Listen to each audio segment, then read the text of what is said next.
Taib. Bismillahirrahmanirrahim. Alhamdulillah wassalatu wassalamu ala Rasulillah wa ala alihi wa man walah wa ba'du. Allahumma anfa'na bima 'allamtana wa 'allimna ma yanfa'una wa zidna ilman ya rabbal alamin.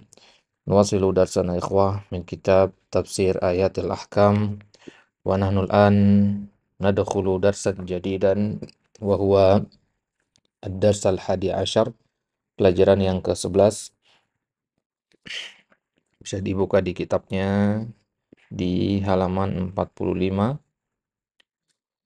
Nah, sebagaimana kita sampaikan kemarin bahwasanya di pelajaran yang ke-10 itu adalah akhir dari pengenalan tentang hal-hal yang diperlukan dalam tafsir ayat ahkam. Maka sekarang kita mulai praktek tafsir ayat-ayat ahkam itu sendiri. Di pelajaran yang ke-11, pelajaran ke-12, ke-13, ya sampai pelajaran yang ke-15, nanti kita akan langsung praktek ya ke ayat-ayat di dalam Al-Qur'an. Taib. Tema yang akan kita ambil ya hukum yang berkaitan dengan haji. Ya, ayat-ayat tentang haji. Ayat-ayat tentang haji yang diambil dari ya, surat Al-Baqarah. Ya, lebih tepatnya ayat 158 sampai 160. Tiga ayat yang akan kita bahas ini berisi satu dari sekian banyak tema fikih, yaitu tentang fikih haji. Tentunya tidak semua fikih yang berkaitan dengan haji ya, tapi hal-hal yang khilaf dalam masalah haji, ya permasalahan-permasalahan yang penting dan ada khilaf di situ. Nah, itu yang kita ambil. Baik. Kita mulai dari ayat yang ke-158. Ya, sebelum Ana mulai, saya sampaikan dulu ya gimana urutan pembahasannya nanti. Jadi ya kita akan bahas per ayat. Ya, kita bahas per ayat, kemudian kita tafsirkan dulu ayatnya. Ya, kita tahlili dulu. Ya, tafsir tahlili dulu. Ya, kata per kata dalam ayat itu. Ya, kemudian setelah selesai tafsirnya, baru kita masuk ke sababun nuzul, kalau ada sababun nuzulnya. Baru setelah itu, baru kita masuk ke pembahasan yang berkaitan dengan hukum-hukum fikihnya. Nah, di hukum-hukum fikihnya nanti, ya ada beberapa hukum yang akan kita ambil di situ, beserta khilaf-khilaf yang ada di dalamnya. Baik, kita mulai dari ayat 158. Qala ta'ala ba'da a'udzu billahi minasyaitonir rajim. Innas safa wal marwata min sya'airillah. Faman hajjal baita aw i'tamara fala junaha 'alaihi ay yattawafa bihima. Wa man tatawwa'a khaira fa innallaha syakirun alim. Sesungguhnya Bukit Safa dan Bukit Marwa termasuk dari syiar-syiar Allah. Faman hajjal baita, maka barang siapa yang berhaji ke Baitullah, awi atamara atau dia berumrah, fala junaha alaih. Fala junah ini di antara sighah mubah dalam usul fikih, artinya la ba'sa bihi, tidak berdosa dia an yatawwafa bihima, untuk tawaf di kedua bukit tadi. Jadi kalau orang haji atau umroh nggak masalah tawaf di situ. Wa man tatawwa'a khaira fa innallaha syakirun alim. Barang siapa yang bertatawu dengan sebuah kebaikan, maka sesungguhnya Allah itu maha mensyukuri dan maha alim dan maha mengetahui. Time. Kita mulai tafsirannya. Innas safa. As-safa ismu al-jabal. Nah, itu nama dari sebuah gunung atau sebuah bukit, Bukit Safa. Safa itu sendiri secara bahasa bermakna Al-Hajarul Amlas. Ya, bukit yang ya batu yang licin, ya mengkilap dia. Ya, artinya kalau kita lihat bukit-bukit di sekitar kota Makkah itu nggak kayak bukit kita di Indonesia ya, ada pohonnya, ada tanahnya hijau gitu ya.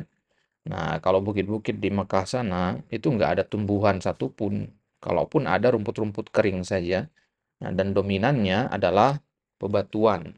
Yang saking hitamnya batuan itu mengkilap kalau terkena sinar matahari.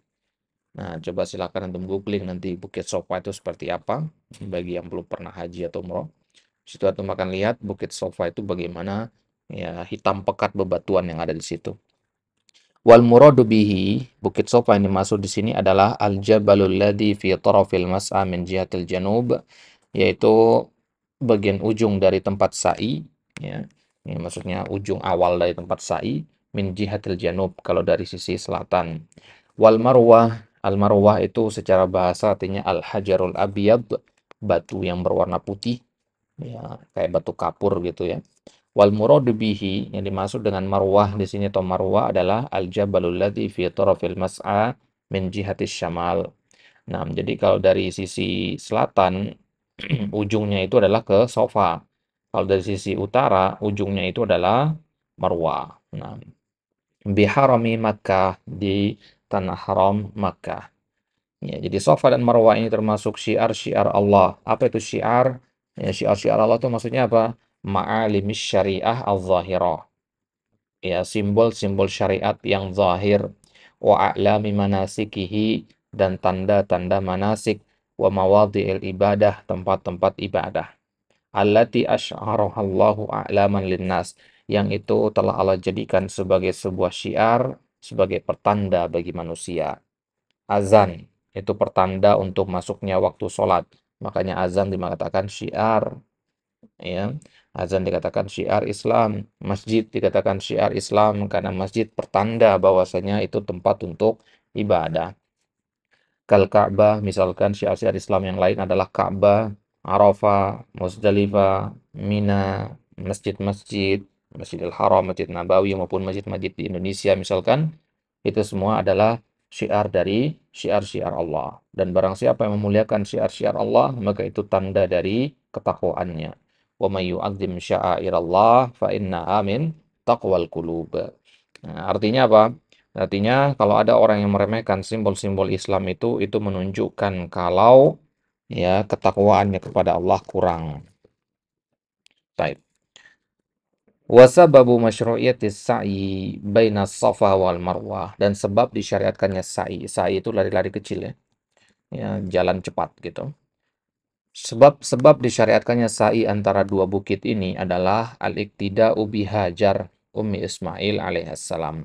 Itu kita meniru, mencontoh ya ibundanya Nabi Ismail, yaitu Hajar alaihissalam.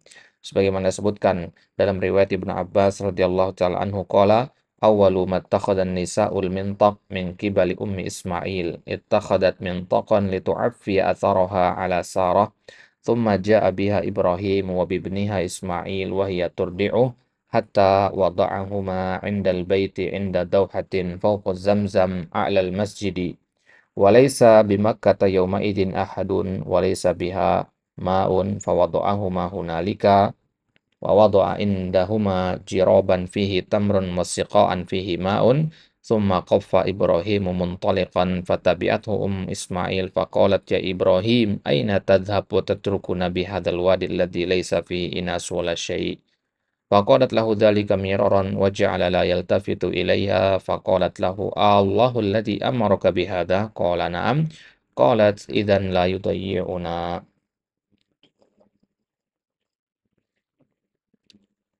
Nah, dalam hadis yang panjang ini disebutkan tentang kisah Nabi Ibrahim alaihissalam bersama istrinya Hajar ketika beliau meninggalkan istrinya di tengah lembah di kota Mekah dulu. Nah, yang sebelumnya tidak ada satu orang pun di situ. Nah, jadi dikatakan di situ bahwasanya wanita pertama awwalu mattakhadhan nisa'ul mintaq, mintaq itu ikat pinggang ya. Wanita pertama yang menggunakan ikat pinggang adalah ibundanya Nabi Ismail ya. Ya, tujuannya pakai mintok itu apa? Ittakhadat mintaqan litu'affiya atharaha ala Sarah, untuk menghilangkan jejaknya dari Sarah. Ya, Sarah nama istri lain dari Nabi Ibrahim. Ya, yang ya, merasa cemburu kepada Hajar karena Hajar ya bisa melahirkan seorang anak sedangkan dia tidak. Ya, Sarah itu mandul dia. Maka agar tidak diikuti oleh Sarah, dia menghilangkan jejaknya menggunakan ikat pinggang. Summa ja'a biha Ibrahim. Kemudian Nabi Ibrahim alaihissalam membawanya. Wa bibniha Ismail, beserta anaknya yang bernama Ismail. Wahia turdi'uh, yang saat itu ibunya masih menyusuinya. Ya. Wa wada'a indahuma wa hiya turdi'u hatta wada'ahuma indal bait. Ya, kemudian Nabi Ibrahim menempatkan keduanya di dekat al-bait, maksudnya dekat Ka'bah, ya, dekat Ka'bah yang sudah dibangun sama Nabi Ibrahim. Inda dauhatin, di sebuah gubuk, fauqa zamzam, ya, di atas zamzam, ya, fi a'lal masjid, ya, di atas atau di ujung dari Masjidil Haram. Waktu itu, ya, walaisa bi Makkah yauma idzin ahadun, dan pada hari itu di Makkah tidak ada seorang pun, walaisa biha maun, tidak ada air, tidak ada orang yang tinggal di situ karena saking gersangnya. Fa wada'ahuma hunalika, Nabi Ibrahim meletakkan mereka berdua di situ. Wa wada'a indahuma jiraban fihi tamrun wa siqa'an fihi ma. Kemudian Nabi Ibrahim meninggalkan apa namanya, sebuah jirob. Ya, jirob itu kayak, ya, karung, ya, karung kecil begitu, ya. Ini terbuat dari kulit biasanya, ya. Di dalam jirob itu ada tamar, ada buah kurma, wasiqoan. Beliau juga meninggalkan sebuah siqo. Siqo itu gerabah, ya, kantung terbuat dari apa namanya, usus atau isi perut kambing, ya. Di dalam jirob, di dalam wadah tersebut, siqo itu, ya, ditaruh air, ya. Itu, ya, bekal yang ditinggalkan, ya, karung berisi kurma sama kantung yang berisi air. Nah, tsumma qaffa Ibrahim muntaliqan. Maka kemudian Nabi Ibrahim pun pergi meninggalkan mereka berdua. Fatabi'atu Ismail, maka ibunya Nabi Ismail pun mengikuti Ibrahim seraya mengatakan, "Ya Ibrahim, aina tadhhabu tatrukuna bihadzal wadi?" Wahai Ibrahim, ya, apakah kamu mau pergi kemana? Apakah kamu tega meninggalkan kami di lembah yang tidak ada satu orang pun di sini? Ya, wala syai', tidak ada apapun di sini. Faqalat lahu dzalika miraron. Nabi Ibrahim enggak menjawab apa-apa. Ya, ibunya Nabi Ismail terus saja, ya, miroron, mengulang-ulang, ya, pertanyaan tersebut. Ya, tapi Nabi Ibrahim tidak menoleh sedikit pun sampai kemudian Hajar bertanya, Allahul ladzi amaraka bihada? Apakah Allah yang memerintahkanmu untuk melakukan ini? Ya, untuk meninggalkan kami ini, apakah karena perintah Allah? Maka Ibrahim menjawab, "Na'am." Qalat idzan la yudhiyuna. Kalau begitu Allah tidak akan menelantarkan kami. Tsumma raja'at, kemudian Hajar pun kembali. Fantolako Ibrahim, maka pergilah Ibrahim, ya, hatta idza kana inda saniyah haitsu la yarawnahu istaqbala biwajhil bait tsumma da'a bihaula'il kalimat wa rafa'a yadayhi. Nah, maka kemudian Nabi Ibrahim terus melanjutkan perjalanannya hingga beliau sampai di sebuah as-saniyah, di sebuah lembah, ya.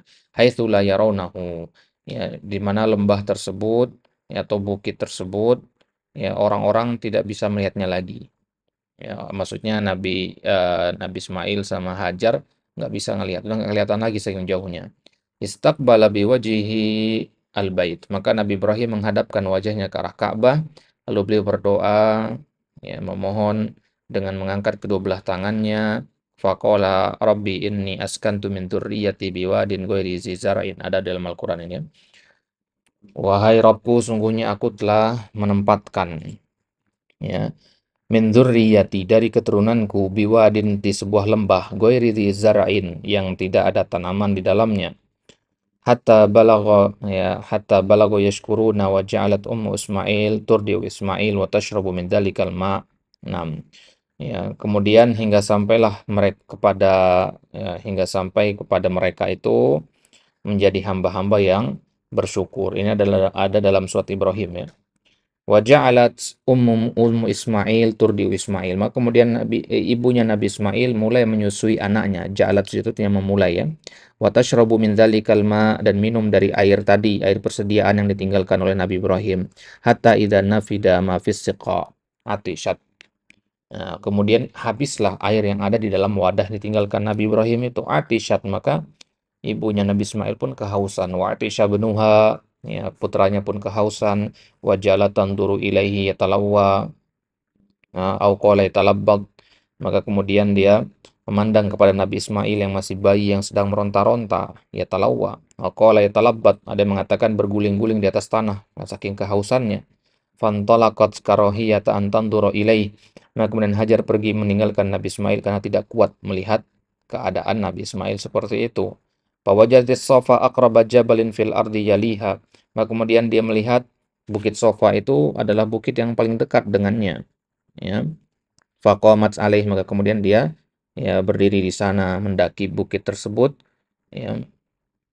Summa staqbalat alwadi tanduru hal taroh ahadan, ya. Dia kemudian melihat ke arah lembah, ya, mencoba untuk melihat dari atas ada nggak orang di kejauhan situ yang bisa dimintai tolong, ya.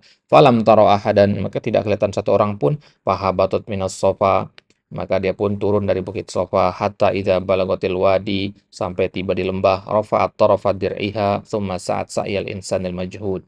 Kemudian ya, ketika disampai lembah, rafa'at taraf, dia mengangkat ujung pakaiannya, ya. Ya, taraf dir itu pakaian perempuan Arab. Ya, summa sa'at sa'yal insanil majhud, dia menyingsingkan ujung pakaiannya lalu berusaha keras layaknya seorang yang sedang berusaha keras. Ya, hatta jawazatil wadi, sampai ia dapat melewati lembah tersebut. Summa atatil marwah, jadi biar bisa lari kencang ya, diangkat sedikit ya pakaiannya. Summa atas al-Marwah, kemudian dia sampai di Bukit Marwah. Faqamat 'alaiha wa nadharat, maka dia naik ke Bukit Marwah dan melihat hal taro ahadan, falam taro ahadan. Ya, dia naik ke atas bukit untuk melihat ada orang enggak, ternyata tidak ada. Fa fa'alat dzalika sab'a marrat, maka dia keliling seperti itu sebanyak 7 kali. Nah, Ibnu Abbas mengatakan qala Nabi SAW fadzalika sa'yun nas bainahuma. Maka itulah kemudian yang menjadi sa'inya manusia yang berhaji antara kedua bukit itu. Nah,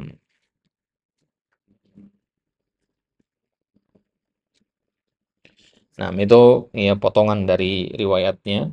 Ya, di panjang riwayatnya sebenarnya ya masih ya belum ketemu di situ dengan air zam-zam dan sebagainya.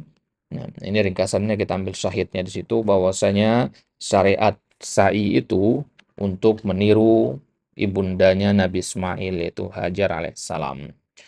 Ya, kemudian lanjut ayatnya, faman hajjal baita. Faman hajja, hajja yahujju secara bahasa di mana qasada yaqsidu, ya. Qasada yaqsidu, ya. Hajja yahujju, ya, menuju sesuatu itu namanya haji.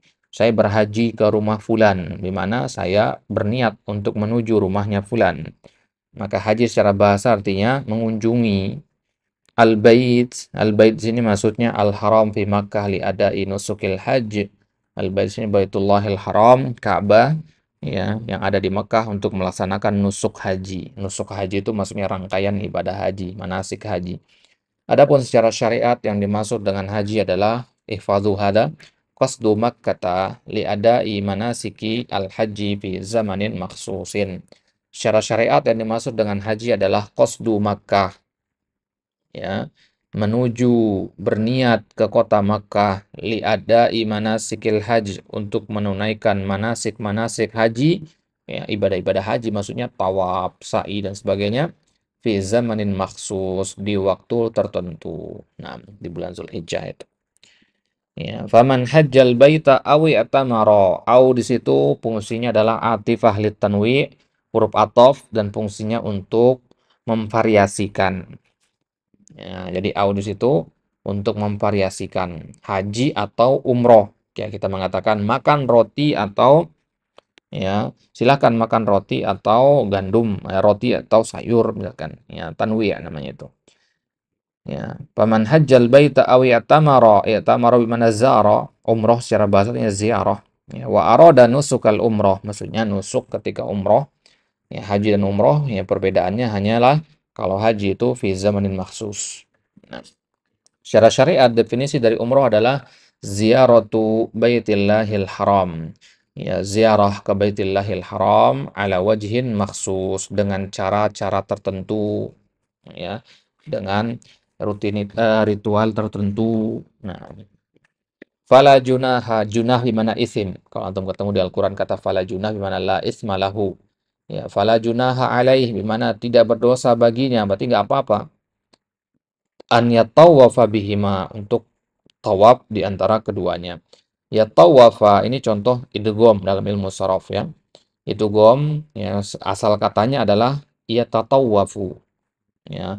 An yatatawafa sebenarnya ada ta di situ, tapi ta ini digabung ke dalam huruf ta, makanya di situ ada tasdidnya. An yatawafa. Nah, Apa itu tawaf? Tawaf artinya yaduru haulahuma, ya berputar di sekitar keduanya, berarti bolak-balik itu tawaf. Wa yas'a bainahuma dan sa'i di antara keduanya. Wa fi nafyil ismi huna tuma'ninatun liman taharraja minal muslimina minas sa'i bainahuma i'tiqadan annahu min amril jahiliyah. Nah, ya, di sini dinafikan dosa la junah, ya. La junah dinafikan dosa di sini tujuannya apa? Ya, tujuannya untuk tumakninah, untuk menenangkan hati man taharraja minal muslimin, orang-orang kaum muslimin yang merasa berat, taharraj artinya haraj, merasakan berat untuk sa'i di antara, ya, di antara kota, di antara, ya, apa namanya tadi, Safa dan Marwa. Ya, kenapa kaum muslimin kok merasa berat untuk sa'i di antara Safa dan Marwa? Karena mereka meyakini bahwasanya, ya, tawaf di antara, atau sa'i di antara keduanya ini termasuk perkara jahiliyah. Wa anna fihi tasyabbuhun bil musyrikin. Ya. Dan dalam masalah ini ada tasyabbuh dengan para pelaku kesyirikan. Dari zaman jahiliyah dulu, Safa dan Marwa ini adalah kedua bukit yang menjadi tempat ibadah mereka. Ya, jadi di Safa dan Marwa itu banyak berhala dulu. Maka ketika Islam sudah datang, para sahabat sudah masuk Islam, mereka ngerasa gimana sih kita sudah masuk Islam masa disuruh ibadah di tempat ibadah kita yang dulu, ya, ya begitu kan, maka ngerasa berat mereka. Maka turunlah ayat ini mengatakan nggak apa-apa, nggak berdosa kalian tawaf di situ, ya. Nah, dulu ya dulu begitu. Nah, ya, wa man tatawwa'a khairan atau Allah bi fi'lil khairat wal ibadatil wajibah wal mustahabbah. Barang siapa yang mentaati Allah bi fi'lil khairat dengan melakukan kebaikan-kebaikan wal ibadatil wajibah wal mustahabbah, melakukan ibadah-ibadah wajib dan sunnah, wa ghalaba ala isti'mali lafz tatawwu fil mustahabbat. Dan biasanya penggunaan kata tatawwu itu untuk dalam perkara-perkara yang dianjurkan saja. Nah, tatawwa'a di sini melakukan artinya bisa wajib, bisa sunnah. Nah, itu maksudnya. Jadi, tatawwu itu kan maknanya sunnah sebenarnya. Namun di dalam konteks ayat ini bermakna sunnah dan wajib. Hanya saja seringnya penggunaan tatawwu itu adalah bermakna sunnah. Nah, kemudian fa innallaha syakirun lahu, ya. Fa innallaha syakirun, maka sungguhnya Allah Subhanahu wa taala syakirun, maha mensyukuri, wa huwa ismun min asma'illahi ta'ala wa sifatun min sifatihi. Syakir merupakan termasuk salah satu dari nama-nama Allah dan salah satu dari sifat-sifatnya. Maknanya adalah alladzi yaqbalu amala man akhlasa lahu. Itu zat yang menerima amalan orang yang ikhlas, ya, kepadanya. Wa yujazihim ala af'alihim, dan Allah memberikan balasan atas perbuatan-perbuatan mereka. Wa yuthibuhum 'alaiha, dan memberikan ganjaran bagi mereka. Jadi Allah syakir itu artinya Allah senantiasa membalas, ya, kebaikan atau amal soleh yang dilakukan oleh hamba-hambanya.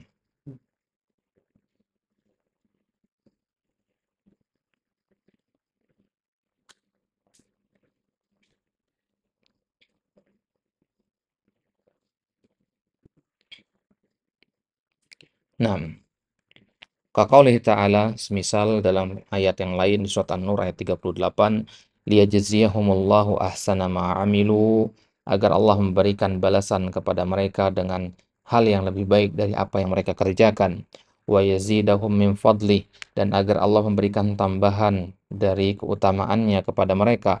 Wallahu yarzuqu man yasha'u bighairi hisab, dan Allah memberikan rezeki kepada siapapun yang Ia kehendaki bighairi hisab, tanpa ada batasan.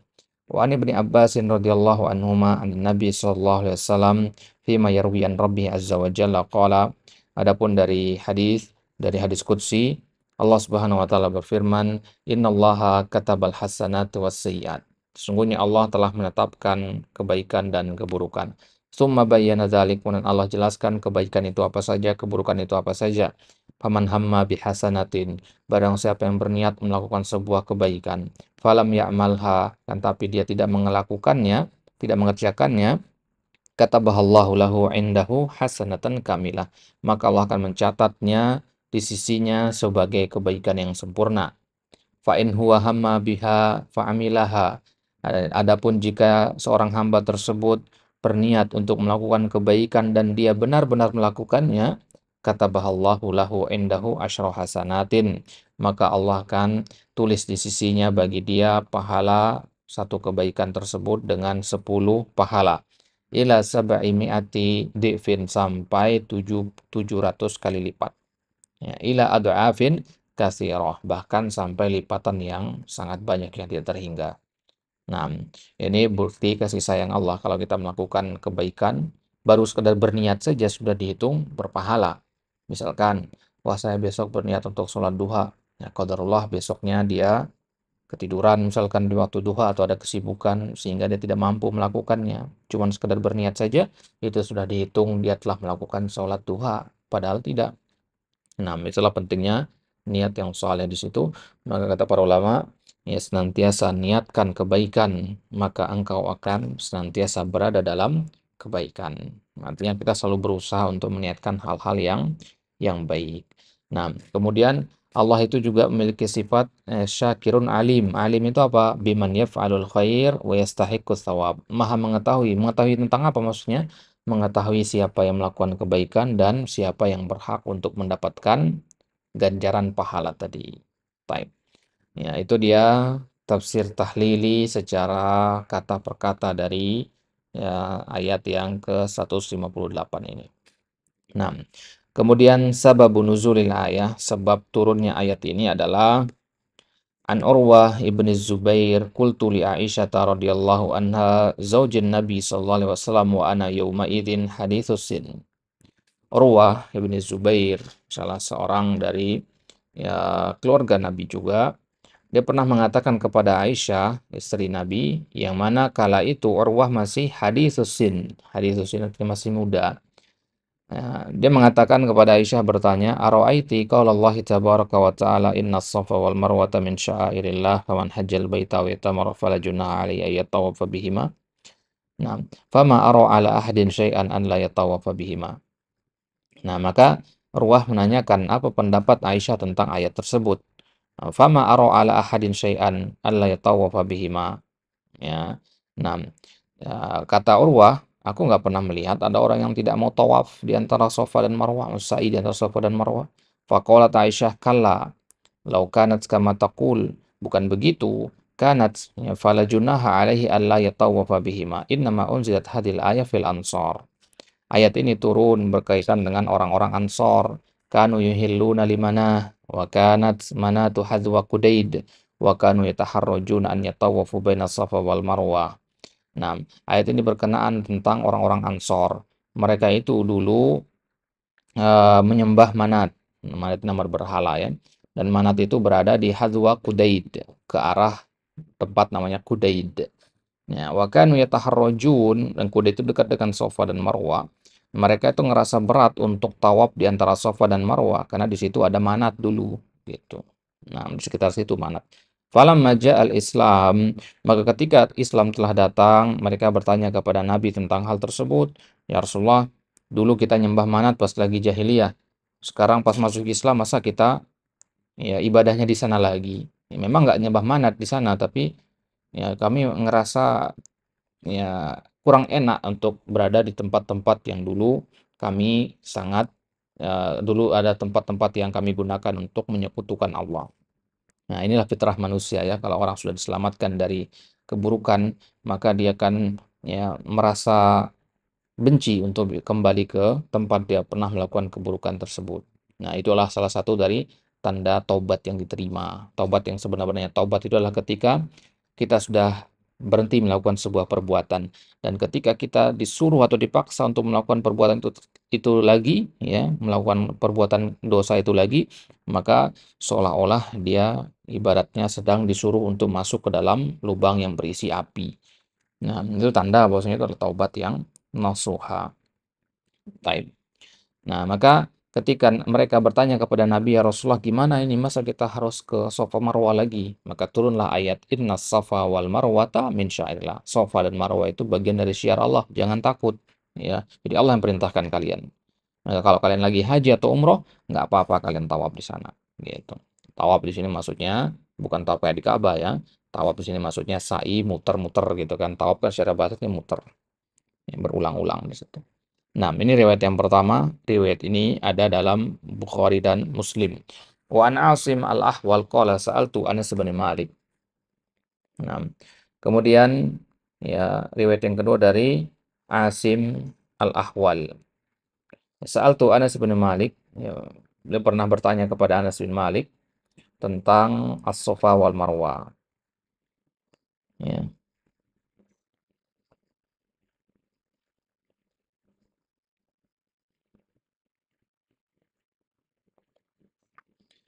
Faqala kunna nara annahuma min amri al-jahiliyah. Maka kata Anas, kami dulu menganggap bahwasanya Safa dan Marwah itu termasuk perkara jahiliyah. Falamma kana al-Islamu amsakna anhuma. Maka ketika Islam telah datang, amsakna anhuma. Kami ngerasa berat untuk melakukannya, untuk beribadah di sana. Fa anzalallahu ta'ala inna safa wal marwah ila qaulihi an yatawafa bihima. Ya, ini asbabun nuzul yang kedua. Kemudian riwayat yang ketiga, sama aja sebenarnya sebab nuzulnya ya, cuman riwayatnya yang beda-beda. Nah, riwayat yang kedua, riwayat yang ketiga dari Abi Bakar ibn Abdurrahman ibn al-Harith qala wa qala akharun minal ansar, sekelompok dari orang-orang Ansar mengatakan innama umirna bit tawafi bil bait wa lam nu'mar bihi baina Safa wal Marwah. Ya, sungguhnya kami diperintahkan untuk tawaf di Ka'bah walam nu'mar bihi baina Safa wal Marwah.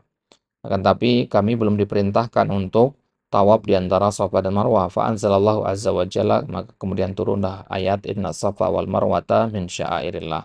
Qala Abu Bakar ibn Abdurrahman fa uraha ya qad nazalat fi haula'i wa haula. Fa araha qad nazalat fi haula'i wa haula'i. Nah, maka kata Abu Bakar bin Abdurrahman, maka bagiku ayat ini turun berkaitan dengan mereka dan mereka, maksudnya orang Ansor dan yang lainnya. Wa fil abdin qala Abu Bakar fa asma'u hadhil ayata nazalat fil fariqain kilaihima fil ladina kanu yataharrajuna an yatufu bil jahiliyah bis safa wal marwah. Kata Abu Bakar, ya turunnya ayat ini, aku mendengar bahwasanya turunnya ayat ini berkaitan dengan dua golongan dan mereka dua golongan ini dua-duanya ngerasa berat untuk tawaf di Safa dan Marwah dikarenakan mereka dulu di zaman jahiliyah tawaf di sana. Walladzina yatufuna tsumma taharraju an yatufu bihima fil Islam. Ya min ajli anna Allah Ta'ala amara bit tawafi bil bait wa lam yadhkur as-safa hatta dzakara dzalika pada ma dzakara tawafa bil bait. Nah,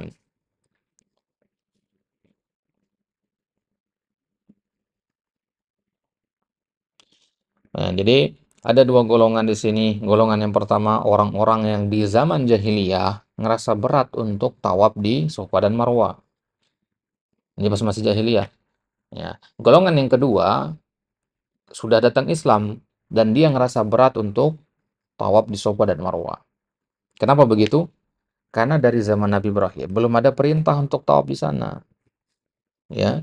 Orang-orang jahiliyah itu taunya tawaf itu di Ka'bah, gitu ya.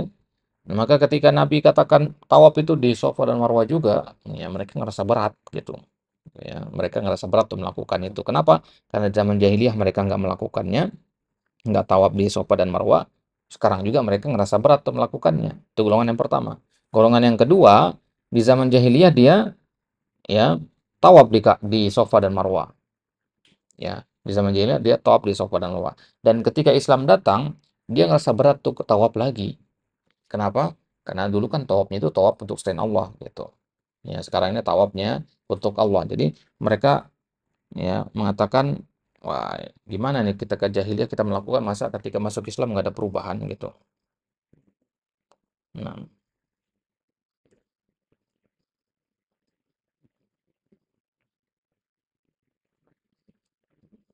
baik. Wa minal umur allati ja'alat al-muslimin yataharrajuna min as-sa'i baina safa wal marwah wujudu sanamai Isab wa Nailah alaihima. Nah, di antara perkara yang menyebabkan kaum muslimin merasa berat untuk sa'i di antara Safa dan Marwah adalah karena ada dua patung berhala di situ, namanya Isab dan Na'ilah. Ya. Orang-orang jahiliyah itu sangat memuliakan dua patung ini, sebagaimana disebutkan oleh Zaid bin Harithah. Ya, kana sanamani min nuhasin. Di situ dulu ada dua berhala terbuat dari nuhas, dari kuningan, ya, dari material kuningan.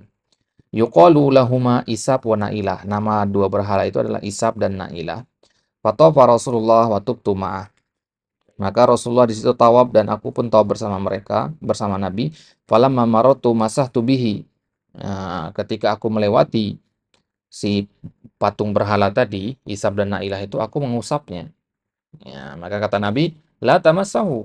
Ya, jangan diusap. Ya, watubna fakultu fi nafsi la masannahu anduru ma yaqul. Nah, maka kemudian aku pun tawaf bersama Nabi. Nah, kemudian dalam hatinya kata Zaid bin Harithah, ya, la masannahu, saya akan usap dia lagi, Bu. Ya, berhala itu. Ya, anduru ma yaqul. Ya, untuk melihat apa yang akan dilakukan oleh Nabi, apa yang dikatakan oleh Nabi, gitu. Ya, famasahtuhu faqala Rasulullah SAW. Maka kemudian setelah dia mengusap kata Nabi, la tamassahu.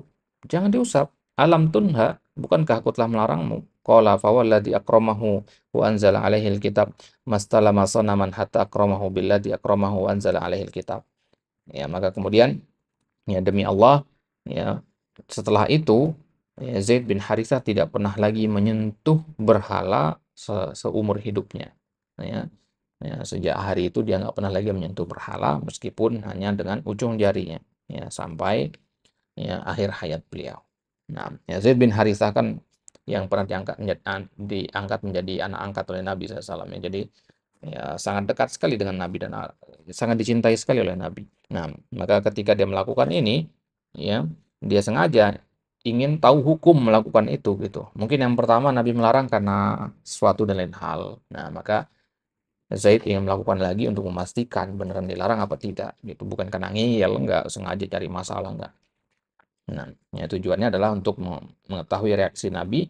Berarti kalau ya, dilarang lagi, oh berarti memang ini hukumnya haram. Nah, itu dia ikhwah asbabun nuzul dari surat atau dari ayat ini, ayat 158 ini tentang Safa dan Marwah. Nah, ya, kesimpulannya adalah bahwasanya kaum muslimin di zaman Nabi dari kalangan para sahabat merasa berat untuk tawaf di Safa dan Marwah dikarenakan di situ dulu mereka menyembah berhala-berhala di zaman jahiliyah sehingga terasa bagi mereka berat untuk kembali tawaf di sana atau sa'i di sana. Maka Allah turunkan ayat ini untuk mengangkat keraguan dalam hati para sahabat. Nah, ada huwa. Wah, insyaallah taala di poin selanjutnya nanti kita akan ambil al-ahkam al-muta'alliqah bil ayah, hukum-hukum yang berkaitan dengan ayat tadi. Maksudnya hukum di sini adalah ya hukum-hukum fikih, ya. Hukum-hukum fikih yang berkaitan dengan ayat 158 ini. Nah, wallahu taala a'la wa alam.